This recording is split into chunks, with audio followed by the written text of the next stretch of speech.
Hello everyone and welcome back to my channel. In today's video we are going to be doing a foundation review and we will be reviewing a new foundation. Actually, I lied. It is a new foundation that's been reformulated from an old foundation. And since you already clicked on this video because you saw the thumbnail and the title, you know we're going to be looking at the new Huda Beauty foundation. This is the Faux Filter Luminous Matte Foundation. If you're interested in hearing my thoughts about how this performs, then make sure you keep on watching, and also don't forget to subscribe to my channel so you don't miss upcoming videos. I mean, why watch one when you can watch so many and be notified every time I upload, which yeah, it's sporadic, but I do upload. I did purchase and wear the original Faux Filter foundation when Huda first released it way back when, and for the most part I did enjoy it, although I did find I had a hard time finding a shade that really matched my complexion. A lot of the shades had this really deep golden undertone, so they ended up looking super yellow or super golden on me. However, I think she has rejigged some of the shades for this new release, and so I was able to get a really great shade match with Creme Brulee. Now for reference, I do have a light complexion with neutral to olive undertones. On the Sephora website, this foundation is described as a cult favorite that is fragrance free. It has full coverage and up to 24 hours of wear with a luminous matte finish. So I've got some thoughts because I have been wearing this behind the scenes for about a week and a half now, and I think I know what I like about it and I know what I don't like about it. First off, the packaging is the same as last time. So it comes in this rectangular component. It is made of plastic. It's got a cap that you can take off and a pump, which you all know I'm a fan of a good pump. In terms of texture, the foundation is very, very thick when you pump it out. And I believe that's due to the fact that it is a full coverage foundation. My experience with those types of products in the past has been that they do have thicker formulations. Now, is it because of the pigments that they have to use? It just gets thicker? I don't know. But it does take a little bit of extra effort to blend it out onto your skin. Don't get me wrong, it's not difficult to blend out, it just takes a little more effort and patience. I apply this foundation the same way I apply all of my foundations, as well as the old formulation. So as you can see in the insert here, I do use a beauty blender. I dab some foundation onto the back of my hand, and then I dab off some product because I find the more you cake this product on, the worse it looks, just being entirely honest. I think the foundation blends out well, although like I said, it does require a little bit of extra effort just to make sure you get an even coating all over your skin. Once the foundation has been blended out, you see that it definitely has a matte finish.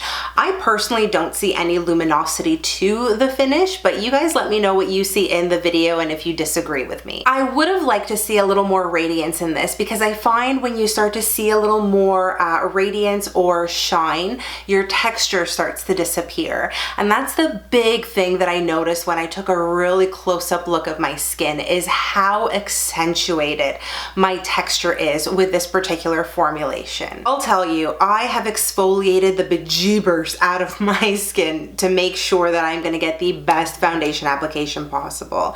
And I still had difficulty applying this smoothly onto my face. I think it's because it's a thicker formulation, and the thicker formulations don't necessarily work with my very textured skin. I tend to prefer more of the gel formulations.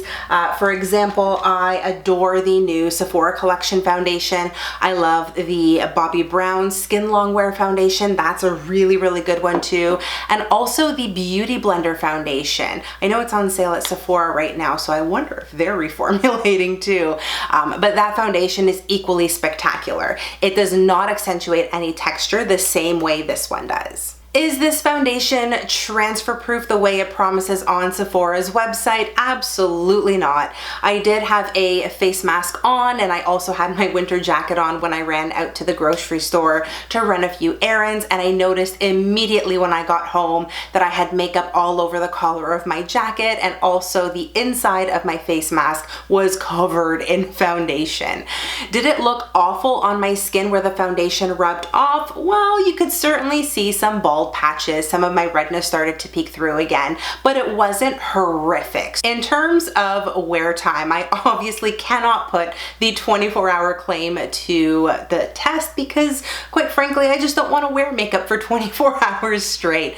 But I have worn this foundation from 7 a.m. until 7 p.m., so a solid 12 hours, and I feel like it hung on pretty well. I found the longer the foundation wore on my skin, the better it actually looked. Now, I do get a little bit greasy towards the end of the day, but when I touch up with my beauty blender, basically just dabbing it onto my skin to readjust the foundation, it actually ends up looking pretty good. My biggest observation with this new reformulation is that it does cake. So if you have any deep lines or fine lines on your skin, if you have any pronounced texture, kind of like myself, it is going to cake and sort of bunch up in different places. I know for me, I see the foundation bunching up in my 11s over here on my forehead. I also see it cake up underneath my eyes, and I also see it in my smile lines. I also have quite a bit of texture here on my cheeks, and if I don't use a more luminous setting powder,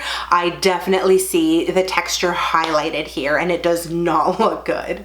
Overall, I'm not super impressed with the foundation, but I'm not greatly disappointed either. I sort of had a mediocre reaction to it. I think I have disliked it more than I have liked it every time I've worn it. So for a price tag of 52 Canadian dollars, to me, it's not worth spending money on. I think there are other foundations out there that will perform a lot better, especially if you have skin like mine, which is textured, acneic, oily, if you have enlarged pores, rosacea, all of those concerns. I think you'll find a better product on the shelves for this particular price point. Where I will give this foundation extra points is on its coverage. It is marketed as a full coverage foundation, and I absolutely agree with that. As you saw when I was applying the foundation to my skin, it covered up all of my redness almost immediately. I didn't really see any patchiness after I blended it out. I just had a nice even complexion. Having said that, I would not layer this foundation or try to build it up because I think it is going to look tremendously cakey on your skin.